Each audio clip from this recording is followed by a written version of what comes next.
여러분 안녕하십니까? 세상과 교회의 다양한 이슈를 다루는 시간 레디온 진행을 맡은 이용렬입니다. 인사드리겠습니다. 올해 세계적인 큰 기독교 행사가 한국에서 열리죠. 바로 로잔 대회입니다. 여러 사회적 문제들을 복음 안에서 풀어가기 위해 고민해보는 정말 중요한 운동이지요.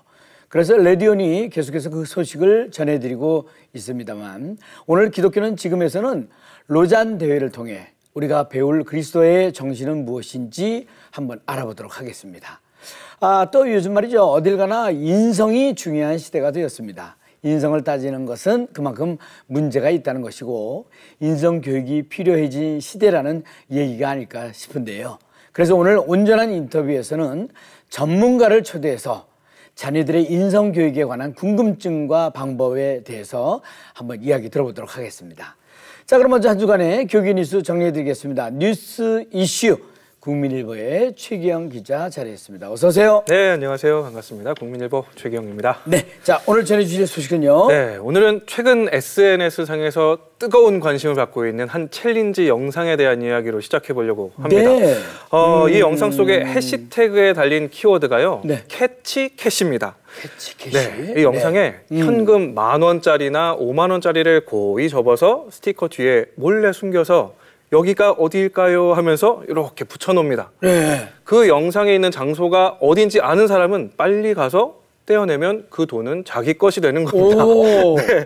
이게 의미 그대로 캐시, 현금을 캐치, 잡다라는 뜻의 새로운 개념의 보물찾기 놀이인 셈입니다. 네네. 네, 이게 인스타그램에 올라왔는데 가장 뜨거운 반응을 올린 영상이 1,300만 회 조회수를 기록했다 그래요. 와. 그런데 이 캐치캐시 알고리즘에 최근에 한 목사님이 등장했다는 소식입니다. 네, 이게 뭐 일종의 보물찾기 같은 건데 맞습니다. 정말 어렸을 때 많이 해본 그런 기억이 납니다만 갑자기 찾아가 보고 싶은 생각이 드네. 그건 뭐 이제 여러 가지 방법들이 있겠죠. 네. 거기 어딘지. 네. 네. 근데 그 영상 중에 목사님이 왜 등장하신 겁니까? 네, 이 주인공이 서울 성수동에서 크리스천 청년들과 함께 캠퍼스 신앙 회복 운동을 펼치고 있는 반승환 목사님이라는 분인데요. 네. 이 반 목사님이 SNS에 올린 영상에는 네. 강의실 책상 밑이라든지 도서관의 책꽂이라든지 이런 곳에 스티커를 10,000원짜리를 숨겨가지고 붙이는 영상이 등장을 했어요. 그 영상이 4개가 올라왔는데 문자가 이렇게 들어있습니다. 최근에 대학생들이 시험 기간인데 너무 힘들게 공부만 하지 말고 잠깐 쉬어가면서 공부해라, 힘내라 이런 메시지가 담겨 있어요. 그 영상에 등장하는 스티커에 넘버스라는 제목의 이제 문자가 새겨져 있는데 그게 네. 뭔고 하니 매 주일 7시, 오후 7시마다 이 반 목사님이 청년들하고 캠퍼스 부흥을 위해서 모임을 가지고 있다고 하는데 그 모임 이름이 넘버스라고 하더라고요. 네네. 그래서 캐치캐시를 통해서 우연하게라도 이 청년들이 이 예배에 관심을 가졌으면 좋겠다 싶은 바람에서 이런 영상을 찍었다고 합니다. 그 예전에는 뭐 전도라고 하면 노방전도의 그렇죠. 형식이었고 네.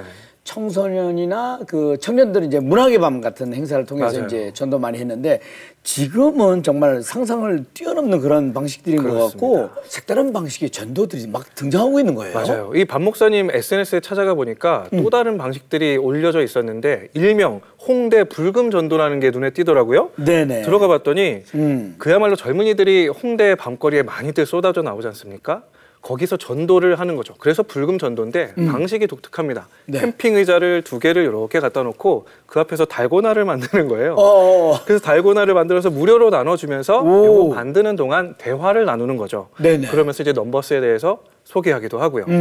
또 다른 영상 보니까 네. 이 목사님이 대학 캠퍼스 앞에서 제일 잘 나가는 핫한 카페를 찾아갑니다. 네. 거기서 미리 결제를 해두면서 결제는 이미 했어 라는 제목의 챌린지를 하는데 미리 결제를 해뒀으니까 누구든지 이 카페에 와서 넘버스라고 외치면 1인당 커피 2잔씩 무료로 받아갈 수 있는 네. 이벤트입니다. 재밌습니다. 목사님하고 직접 대화를 나눠봤더니요. 청년들이 가장 재미있어하는 이슈에 반응을 하면서 복음을 전할 때 청년들한테 복음이 잘 자리매김하기도 하고 네네. 이 사역을 같이 펼쳐나가는 청년들하고도 공감이 훨씬 더 잘 된다 이렇게 네. 얘기를 하시더라고요. 네. 앞으로 서울 지역 56개 캠퍼스에 릴레이처럼 카페에 가서 미리 결제해서 챌린지를 한다고 하시니까요. 네네. 그 계획 저도 한번 찾아가 보려고 합니다. 어떻게 하면 한 영혼이라도 복음을 전할 수 있을까? 참 이렇게 열심히 노력하고 고민하는 분들이 있다는 것이 한국 교회의 희망이 아닐까 싶습니다. 이 시대 청년들이 공감할 수 있는 전도 방법들이 앞으로도 많이 나왔으면 좋겠습니다. 네, 그들의 마음의 문도 활짝 열렸으면 좋겠고요. 네, 자 다음 소식은요. 네, 홀로 외롭게 죽음을 맞이하는 것 바로 고독사라고 하는데요. 네. 최근에 이 한국교회가 고독사 예방을 위해서 포럼을 하나 개최를 했습니다. 네네. 한국교회 주요 교단으로 꼽히는 대한예수교 장로회 통합 사회봉사부와 사회선교위원회가 교회와 사회 포럼을 개최했다는 소식 두 번째로 전해드리려고 가져왔습니다. 네네네. 뉴스를 통해서 최근 몇 년 사이에 자주 접하는 안타까운 소식 중에 하나가 바로 이제 고독사인데, 네. 어느 정도 심각한 상황입니까? 네, 보건복지부가 2022년에 발표한 고독사 실태조사 결과가 있습니다. 살펴보면 이제 고독사 사망자 수가 2019년 이후에 매년 이렇게 증가세를 보여왔는데 2019년에 2,949명이 고독사로 사망을 했고요. 2020년에는 3,279명, 또 2021년에는 3,378명으로 꾸준히 늘었습니다. 이번 수치가 보여주는 것처럼 고독사가 한국 사회에서 반드시 풀어가야 할 큰 과제로 느껴집니다. 고독사에 대해서 한국교회가 어떤 역할을 해야 할지 토론하는 자리가 마련됐다고 하는데, 네, 어떤 토론입니까? 이번 이 토론회의 주제가 고독사와 교회의 역할이었습니다. 네. 그래서 교계 안팎에서 고독사 예방에 힘쓰는 전문가들이 발제자로 나섰는데, 먼저 이제 고독사가 심화되는 원인부터 좀 살펴봤거든요. 네. 전문가들이 1인 가구 증가와 가족 해체 현상, 그리고 도시화와 수도권 집중 현상, 또 저출산 흐름이 이어지면서 돌봄과 부양에 대한 부담이 늘어났다는 점, 이런 네. 것들을 고독사가 증가한 원인으로 꼽았고요.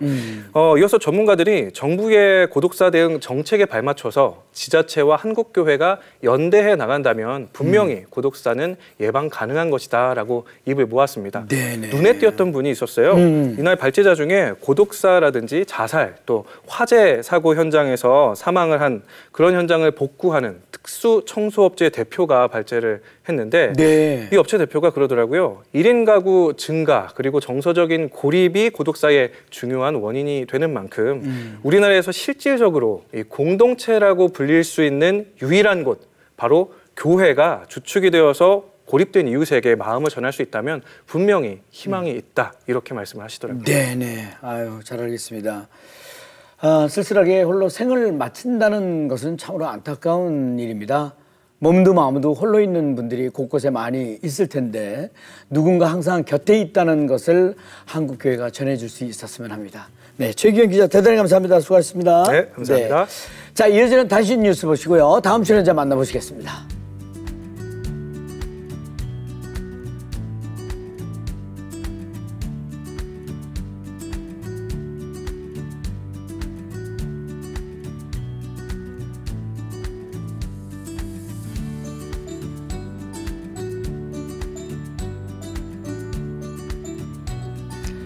자, 이번 시간은 기독교는 지금 시간입니다.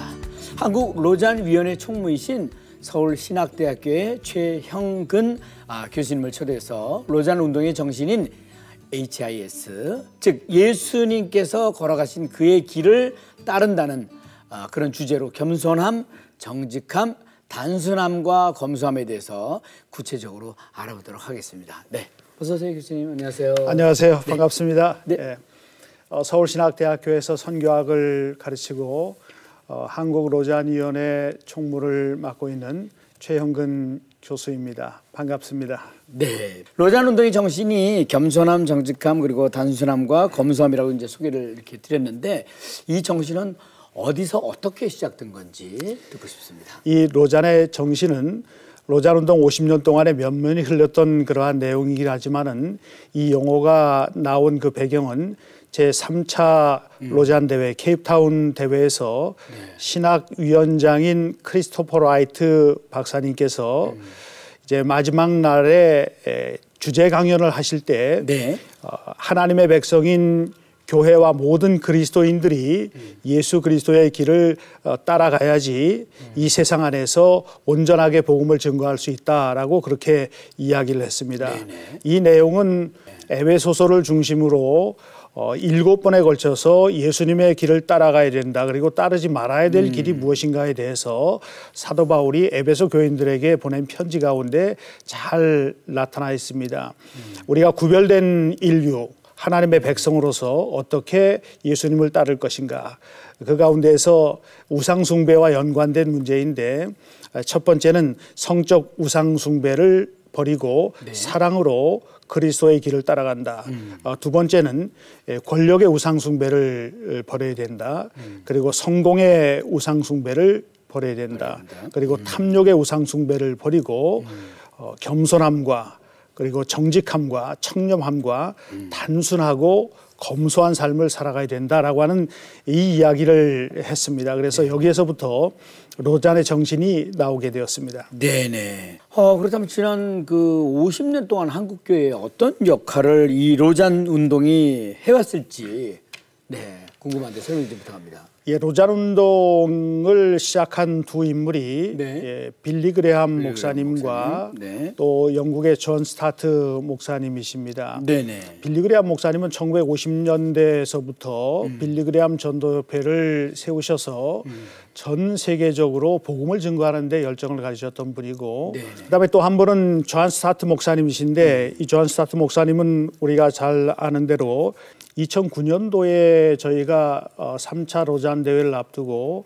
영국의 옥스퍼드의 교회 선교회라고 하는 CMS 선교회에서 네. 리더십 모임을 가질 때 존 스타트 목사님이 오시기로 돼 있었습니다. 네네. 그런데 넘어지셔서 오시지 못하셨습니다. 네네. 대신 국제 총무였던 린지 브라운 목사님께서 인터폰으로 존 스타트 목사님에게 한 질문을 했습니다. 우리가 3차 로잔 대회를 앞두고 있는데 이 세계 교회에게 지금 필요한 것이 무엇입니까? 네. 라고 물어봤더니 존 스타트 목사님이 딱 한 가지를 말씀하셨습니다. 네. 한 단어. 뭔가요? 퓨리티, 순결함입니다. 예수 그리스도의 교회가 그리스도의 신부로서 순결함을 유지해야 된다. 그 순결함이라고 하는 것이 바로 겸손함과 정직함과 청렴성과 그리고 단순함과 검소함을 이야기하는 것이었고 존 스타트 목사님은 수많은 저작을 저술을 하셨는데 그 저술에서 나오는 모든 인쇄를 전 세계의 목회자들을 양성하고 선교사들을 후원하는 그러한 일에 다 기부하시고 당신은 혼자 하셨기 때문에 네네. 그렇게 검소한 삶을 사셨습니다. 이러한 것들이 사실 한국 교회에 그대로 전달이 됐고 네. 지난 50년 동안 한국 교회도 이 길을 따라서 온전한 복음을 온 세상에 전하기 위해서 교회가 온전해야 된다. 그 온전함이라고 하는 것은 바로 예수님처럼 겸손하고 그리고 깨끗하고 정직하고 네. 그리고 청렴하고 검소하고 단순한 삶을 살아야 된다는 것이죠. 네네, 잘 알겠습니다. 그렇다면은 이번 4차 로잔 대회를 통해서 하나님께서 특별히 한국 교회에 하시고자 하는 말씀과 메시지가 있을 건데 뭐라고 생각하십니까? 예, 로잔의 정신을 생각해 볼 때 네네. 4차 로잔 대회의 표가 무엇인가 하면은 교회여 함께 그리스도를 선포하고 나타내자입니다. 크리스토퍼 라이트나 존 스타트, 빌리 그레함 목사님께서 그리고 한국에 계신 로잔 운동에 참여하는 많은 분들께서 보여주셨던 그 내용은 무엇인가 하면 네. 우리가 이 세상 가운데에서 쇼케이스에서 우리 그리스도인들의 삶의 적나라한 모습을 보여주는 겁니다. 전시되는 것이죠. 네, 그런 의미에서 믿지 않는 세상 사람들에게 이 공적인 영역이라고 하죠. 정치, 경제, 사회, 문화, 환경, 교육, 의료, 농업 모든 분야에서 그리스도인들의 복음의 진정성을 보여주는 것이 무엇보다도 필요하다고 생각합니다. 네. 전 세계 5천 명이 한국을 방문하는데 그분들이 예수 그리스도의 복음을 온 세상에 어떻게 전파할 것인가라고 하는 그 문제를 가지고 논의할 때 한국 교회가 준비하는 과정뿐만 아니라 그 대회 그 이후에도 겸손함과 정직함과 네. 그리고 단순하고 검소한 그러한 삶을 보여주는 것이 이번 4차 로잔 대회를 통해서 네. 하나님께서 우리에게 교훈하시는 중요한 메시지라고 생각을 합니다. 네네, 잘 알겠습니다. 제4차 로잔 대회를 통해 한국교회가 지나온 길을 되돌아보고 또 앞으로 나갈 길을 잘 준비하는 특별한 기회로 삼길 바라고요. 레디온에서 앞으로 계속해서 제4차 로잔 대회 소식을 전해드리도록 하겠습니다. 더욱더 많은 관심, 기도 부탁드리겠습니다. 최영국 교수님, 오늘 좋은 말씀 대단히 감사합니다. 고맙습니다. 감사합니다. 네, 자, 이어지는 순서 온전한 인터뷰로 넘어갑니다. 자, 이번 순서는요, 우리 사회의 다양한 이슈들을 성경적 시각을 통해 바라보는 온전한 인터뷰 시간입니다. 요즘은요, 자녀들의 인성교육에 대한 관심이 점점 높아지고 있습니다. 훌륭한 리더가 되기 위해서는 훌륭한 인성을 갖춰야 한다는 내용의 교육 서적들도 높은 인기를 얻고 있다고 하고요. 학교들마다 인성교육을 더욱 강화하고 있다고 해서요, 오늘은 온전한 인터뷰에서 인성교육에 대한 현황과 인성교육의 방법에 대해 총신대학교 유아교육과 정의정 교수님을 초대해서 자세한 이야기 들어보도록 하겠습니다.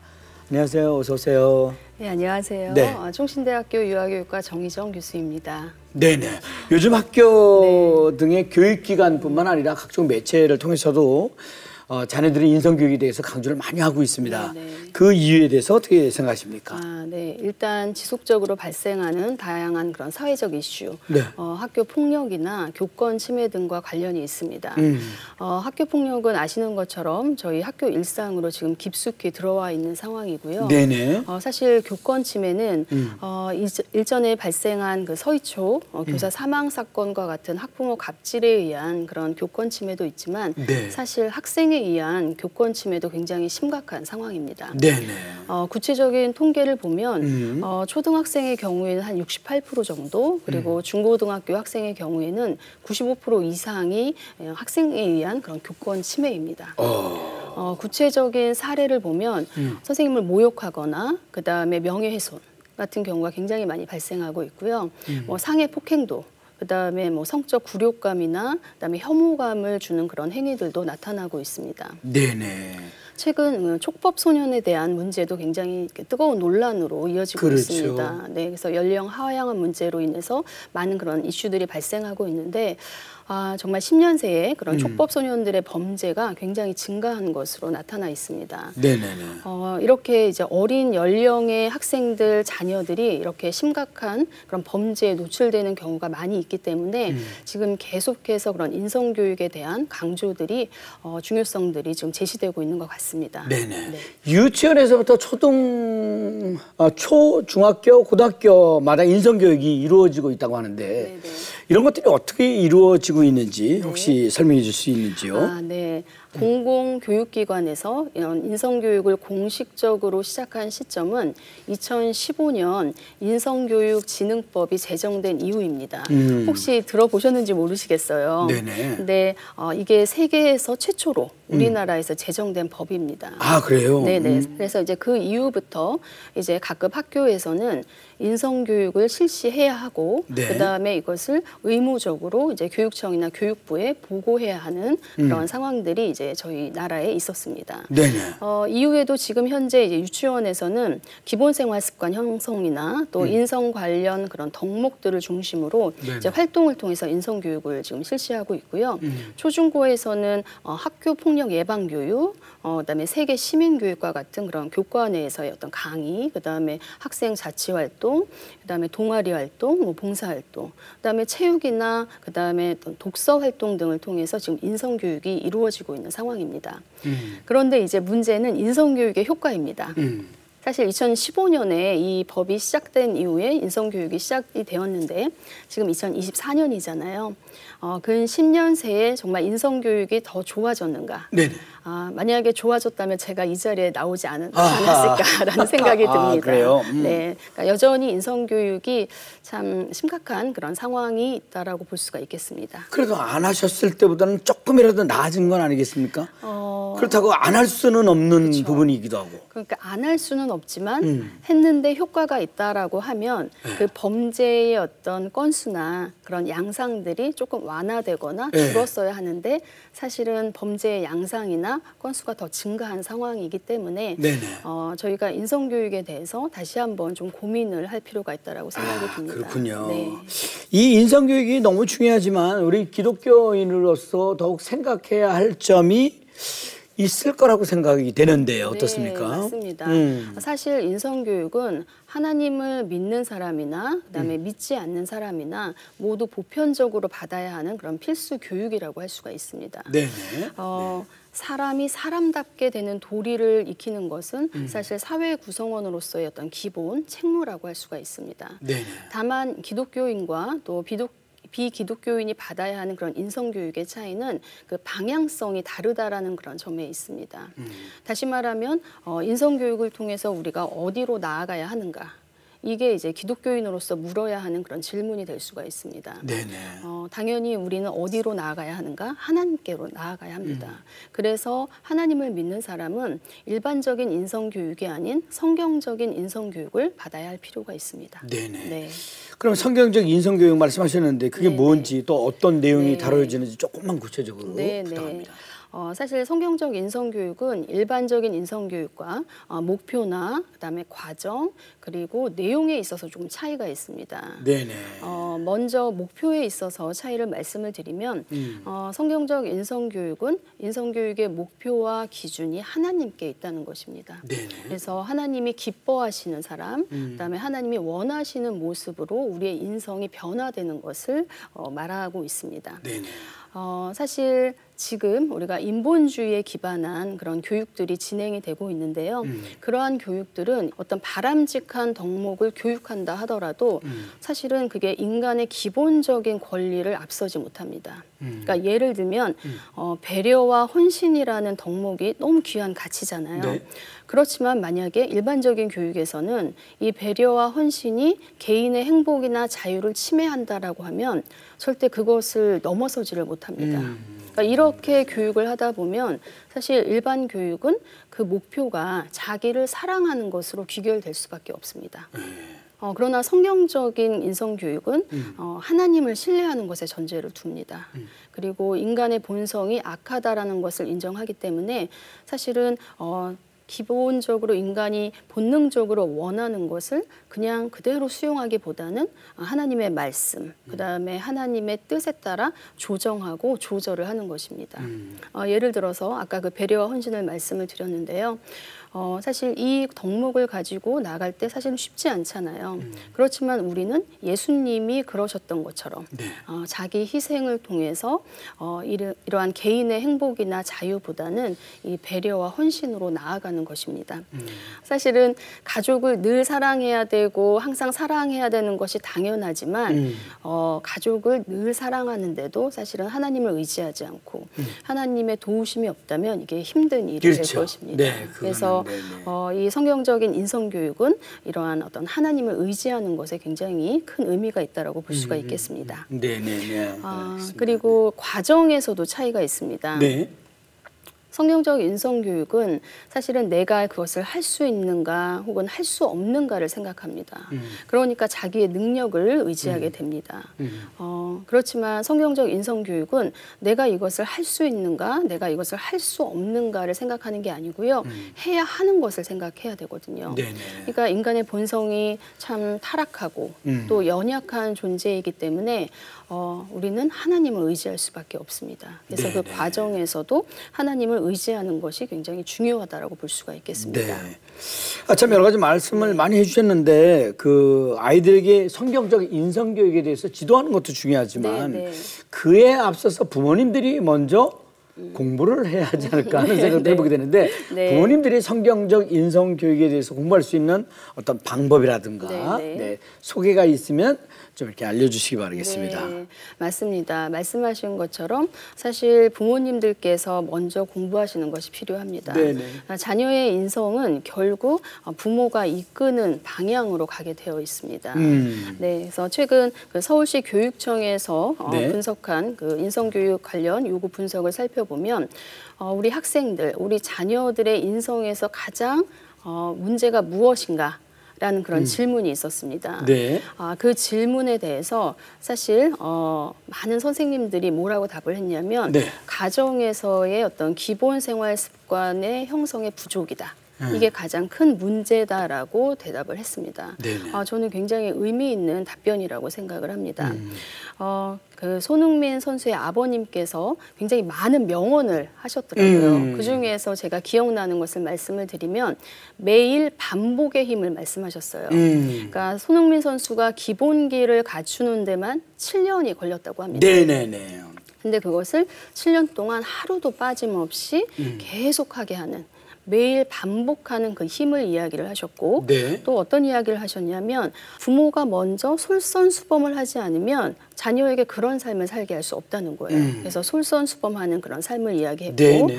또 하나 정말 저는 놀랬던 부분인데 친구 같은 부모에 대해서 굉장히 그것은 직무유기라고 말씀을 하셨더라고요. 네네. 사실 요즘의 부모들에게 자 어떤 부모가 되고 싶어요? 라고 하면은 가장 많이 나오는 대답이 친구 같은 부모입니다. 근데 이 손흥민 선수의 아버님은 네. 그것은 직무유기다. 그렇게 해서는 자녀를 교육시킬 수 없다라고 이야기를 하는데 사실 이와 똑같은 이야기를 한 철학자가 있습니다. 들어보셨을 거예요. 로크라는 그런 철학자가 있는데 인간의 덕성을 기르는 데 있어서 습관의 형성이 굉장히 중요하다라고 이야기를 합니다. 근데 이 습관의 형성은 또한 어떻게 길러질 수 있냐면 인간이 원하는 것을 하고자 하는 그 욕구 있잖아요. 그 욕구를 통제하는 것이 습관의 형성과 연결이 된다라고 이야기를 합니다. 네네. 그리고 욕구를 통제하기 위해서는 어떻게 해야 되는가? 손흥민 선수 아버님이 말씀하셨던 것처럼 부모의 권위가 그것을 할 수 있다라고 이야기를 합니다. 그래서 이제 부모의 권위를 통해서 계속적인 그런 습관 형성에 노력을 기울이면 어떻게 되는가? 사람이 나쁜 그런 본성 혹은 나쁜 인성을 가지고 태어났다 하더라도 좋은 방향으로 계속 훈련을 시키면 변화될 수 있다라고 말을 하는데 저는 동감하는 바입니다. 네. 또 하나님께서도 저희들에게 그것을 원하시지 않을까라는 생각이 듭니다. 네. 이건 뭐 그 손흥민 선수가 나와서 한 얘기입니다만 아까 조금 아까 7년 기본기 하는 데만 7년 걸렸다 그랬잖아요. 축구하는 장면을 보면은 저게 어떻게 저렇게 넣을 수가 있을까? 네. 그 감탄 매번 감탄하게 되거든요. 근데 저는 그 뒷모습이 감이 보입니다. 얼마나 많은 시간을 연습을 했을까? 말씀하신 대로 얼마나 많은 볼을 습관 들여서 제대로 갈 수 있게 했을까? 하는 생각을 이렇게 해보게 되는데 말씀하신 거하고 연관이 좀 될는지 모르겠습니다. 네. 자, 이제 마지막 질문 해야 될 텐데 날마다 그 자녀들을 위해서 기도하고 애쓰시는 부모님들에게 우리 권면의 말씀과 앞으로 계획과 기도 제목 마무리 삼아 부탁드리겠습니다. 네, 알겠습니다. 최근 1인당 소득 대비 세계에서 양육비가 가장 많이 드는 나라가 한국이라는 결과가 있습니다. 네, 또 아시다시피 저출산율도 세계 1위입니다. 그러니까 먼저 이런 나라에서 자녀를 낳고 또 키우시며 애쓰는 부모님들께 저는 정말 감사한 마음과 응원의 마음을 보내고 싶습니다. 사실 인본주의에 기반한 그런 교육은 끊임없이 자녀가 원하는 것을 할 수 있도록 뒤에서 지원하라고 강조를 합니다. 사실 이거는 틀린 말이 아닙니다. 맞는 말이긴 하지만 하나님께서는 부모의 위치를 자녀 뒤에 놓지 않으셨습니다. 그러니까 부모는 하나님을 믿는 부모는 자녀의 앞에서 자녀의 손을 잡아 이끌고 그리스도의 십자가로 인도하는 자가 되어야 합니다. 그럴 때 우리를 위해서 십자가에서 죽으신 그런 예수님의 희생과 그다음에 사랑을 깨닫고 하나님께 나아가는 부모와 자녀가 될 수 있습니다. 마지막으로 저는 이 말씀을 드리고 마무리를 하고 싶은데요. 부모가 자녀를 양육하면서 무엇을 배워야 할까? 하나님을 의지하는 법을 배워야 합니다. 사실 저도 두 아이를 키우면서 정말 하나님을 의지할 수밖에 없었고요. 그래서 정말 이 시간에 부모로서 우리가 자녀에게 무엇을 가르치고 무엇을 알려주어야 할지 정말 깊이 고민하는 그런 시간이 되셨으면 합니다. 네, 감사합니다. 사실 말이죠. 어느 부모도 자식 교육을 장담할 수 없죠. 그래서 하나님을 더 의지할 수밖에 없고 은혜와 지혜들을 구할 수밖에 없는 것 같습니다. 성경적 인성교육에 대해서 함께 고민하고 자녀들에게 전하는 것이 너무나 중요하다는 것을 배운 아주 귀한 시간이었던 것 같습니다. 오늘 귀한 말씀 전해주신 총신대학교 유아교육과 정희정 교수님, 다음에 또 뵙겠습니다. 대단히 감사합니다. 고맙습니다. 감사합니다. 네. 자, 레디온 오늘 준비한 소식은 여기까지입니다. 저는 다음 시간에 다시 인사드리겠습니다. 대단히 감사합니다.